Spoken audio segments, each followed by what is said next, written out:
I never seem to have enough time in the day. Do you have any magical formula for how to create more? I'm guessing I just need to be more efficient, but I'm already working hard. So time is definitely a constraint, and it's one of the more rigid constraints.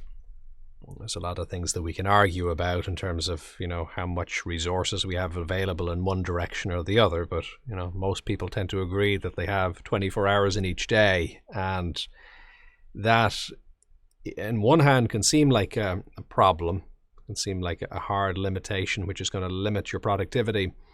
But on the other hand, it's also useful because what it gives is structure. And structure is helpful. If we don't have any constraints, well, then we tend to be a little bit at a loose end. If you imagine your day was, unlimited, you kind of go, okay, well, how do I break things down? How do I prioritize in any shape or form?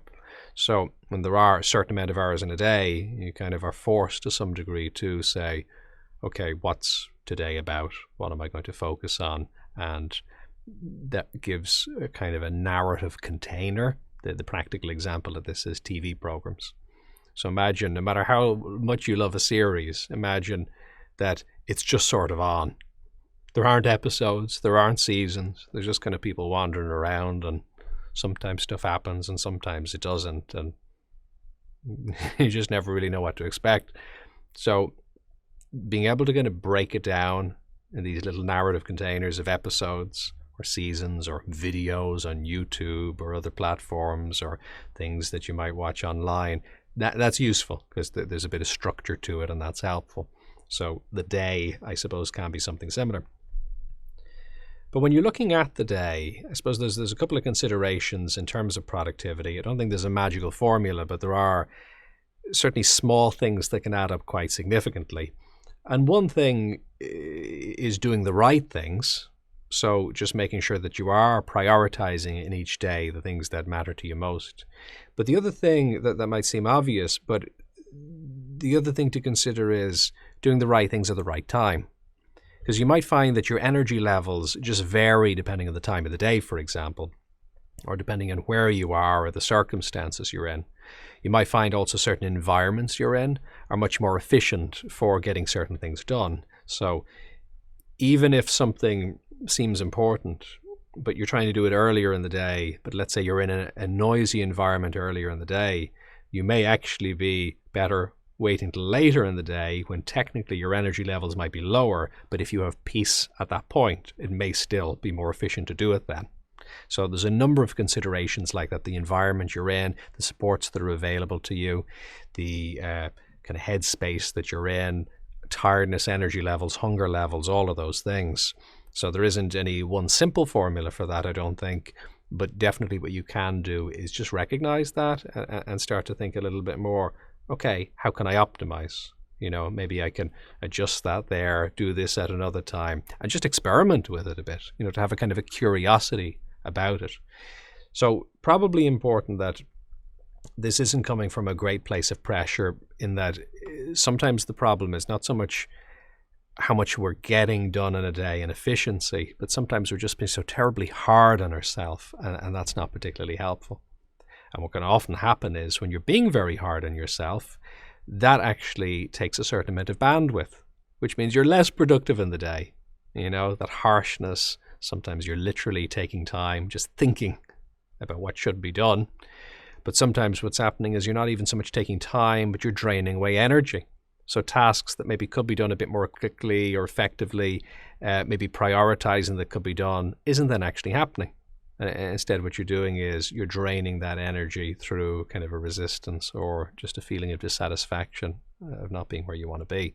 So they're definitely things to watch out for in the stance or the approach that you take. But optimizing is a really interesting thing to experiment with, because a lot of the time, even if we have a list of things that we think are reasonably important and should be done in a given day, we kind of take for granted sometimes the way that we go about doing those things. And as a result, we stick with inefficient ways because that's just what we know. We might have a certain shop that we shop in. Fair enough, it does the job, but is there another shop we could shop in? Or even just the way you go down the aisles? Or do you not have a list and you're trying to rely on your memory? Or do you have a list but it's all over the place and then you're having to reread at each point? And these are small little examples, things that mightn't seem worth worrying about, and they probably aren't worth worrying about. But they are the kind of things that when you just get in the habit of mindfully stepping back from your routines and the things you take for granted, it's nice to look for those ways of just creating little improvements, very, very small ones sometimes. But by creating those little shifts, and they're personal, people work in different ways, have different styles, but by experimenting with them, you can find that you free up a bit more time, or you free up a bit more energy. Again, the thing mightn't take much less time, but you feel in a better place after doing it. And then you can maybe move that energy into something else where you could be focusing on it instead. So my go-to example here is the example of the fax machine. The job is not to get rid of fax machines from the world. If there is a job at all, it's to just develop email or other forms of communication, and then we tend to end up sending less faxes, and that's probably more efficient. It would take a long time to get the stuff and try and feed it through the machine, etc., rather than just send the message straight across. So if you think about the efficiencies that technology have created, they're massive. There's so many extraordinary advances in technology over the past number of years that have greatly sped up efficiency and been very helpful for many reasons. But you may well have noticed that a form of inflation happens as a result.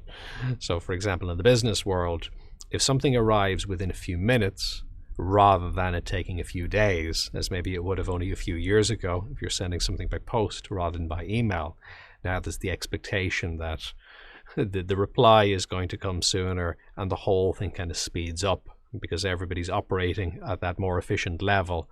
In a sense, that the pressures can continue. So just with our own day-to-day productivity, I think we need to watch out for that as well. Just be a bit careful with that, because as you get a bit more efficient, you'll go, okay, now I have to squeeze more into the day. And ultimately it does come back to prioritizing and that question of, well, look, even if I'm ultra efficient, there still is only a certain amount I'm going to get done today. So what are the most important parts? Prioritizing that, definitely looking at ways of being more efficient in doing those things, just in a playful and interesting way. It's not that you're kicking yourself and putting fierce pressure on yourself in order to shave off every second. Not at all. But you're just kind of thinking, okay, well, there are other ways of doing this. Maybe I can play with this a little bit, try it in different ways. That keeps it fresh and interesting. You maybe gain a bit more time there for what matters. But at the same time, even with the greatest of efficiency, there's going to have to be a certain amount of stuff that gets cut from the list. And being okay with that, because ultra efficient, if you get 100 things done instead of 10, well, there's probably thousands of things you could have done in that time. So it's at that point where that self-kindness is extremely important. And if you're putting more pressure than that on yourself, that's probably not fair on yourself. And again, it's likely to backfire in terms of actually just losing motivation and energy. So a spirit of self-kindness, a spirit of playful exploration as you improve efficiency, a bit of realism as to what can be achieved in the day, picking your battles, choosing the things that really matter and getting stuck into them. If you found this valuable, do like, subscribe, and share. And what's your experience? Do you have any questions or topic suggestions? You can contribute in the comments, on social media using hashtag bodymindself, or on jfl.com.